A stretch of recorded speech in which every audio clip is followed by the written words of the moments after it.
A very good morning to all the students. This is Veena teacher. How are you all? I hope all of you are safe and fine.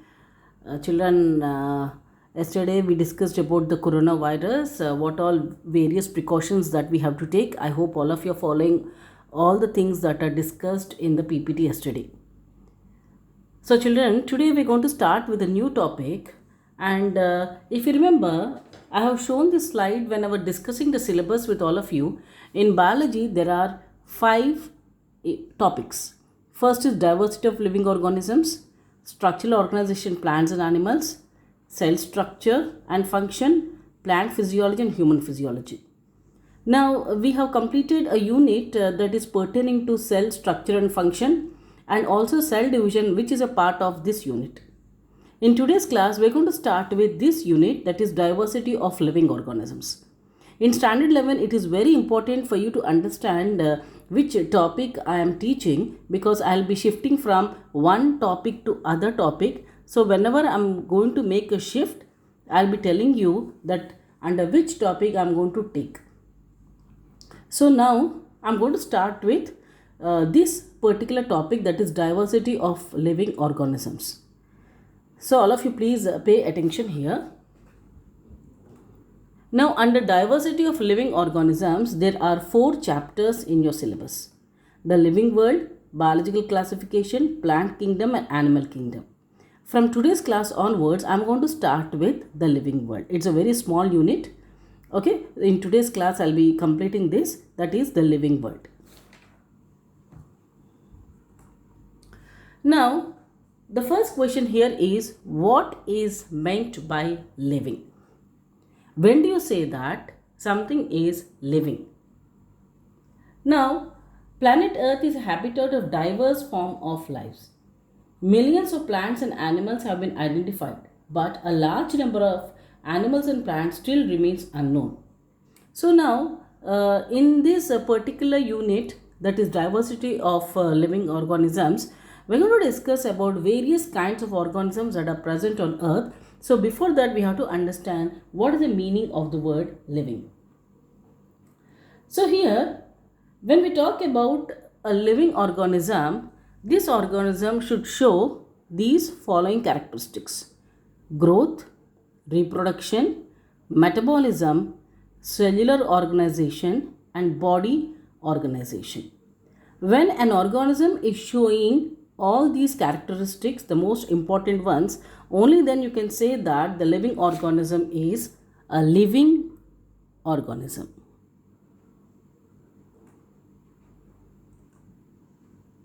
Growth, reproduction, metabolism, cellular organization and body organization.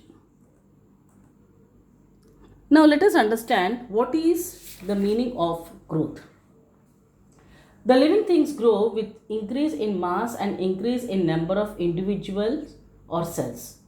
So here, when we talk about the growth, it is not only in increase in size, but also it is increase in the number of cells. The growth can be continuous or discontinuous. Sometimes you may not see that an organism is growing by size, or maybe increase in number is also not seen, but whatever cells those are damaged, the replacement of those cells takes place continuously. So all these phenomena are seen under growth in a living organism. Whereas when you see a non-living thing, the non-living thing does not show these characteristics. The next most important feature is reproduction. Now when we talk about the reproduction, animals reproduce by sexual methods and asexual methods. For example, fungi, it reproduces by asexual spores and fragmentation. Yeast and hydra, they reproduce by budding. Bacteria and amoeba reproduce by binary fission, and human sexual reproduction is seen. Now there is a clause here or a note. Mules, sterile bee workers, some humans may be infertile, because of which they may not give birth to the young ones. But it doesn't mean that these organisms are not living organisms. So this condition is entirely different. The condition in these organisms is they may be infertile, because of which they are not giving birth. But nevertheless, they are also living organisms because they show all other characteristics of living organisms. Now the next important feature is metabolism.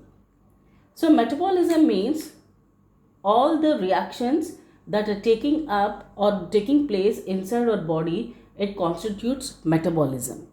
Now metabolism, it categorized into two categories, that is anabolic reactions and catabolic reactions. So total sum of constructive processes that are taking place is known as anabolism, whereas sum total of all destructive processes is called catabolism. So photosynthesis is a classical example of anabolism and respiration is a classical example of catabolism. So in the case of anabolism, complex substances are formed from simple substances, whereas in catabolism, simple substances are formed from complex substances. Now energy is stored in anabolism, whereas energy is released in catabolism. Anabolic reactions are used for growth and maintenance. Catabolic reactions are used to perform various activities. So the living organisms, they show these kind of reactions. Next is cellular organization. So the living organisms, they have certain kind of cellular organization. They can be unicellular, multicellular, and if at all we are talking about the cells, they contain protoplasm and cell organelles. About this we have seen in previous chapter. So all the living organisms, they have some or the other kind of cellular organization. Now coming to the body organization.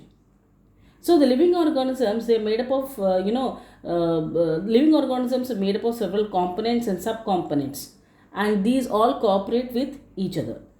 So here you have atoms and molecules which are non-living components, and these atoms and molecules in a particular kind of a formulation, they make up an organism, organelle, and the organelles are present inside the cell.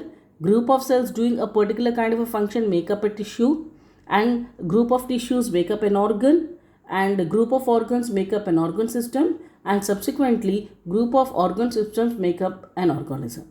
So here the living organisms, they have this kind of particular kind of a body organization that is seen. So that's it, children, in this chapter. It's a very simple chapter, living world. So please remember these points and make a note of these points also. I'll see you in the next class with the new chapter. So meanwhile, all of you, please remember, stay home, take care. God bless you all. See you tomorrow.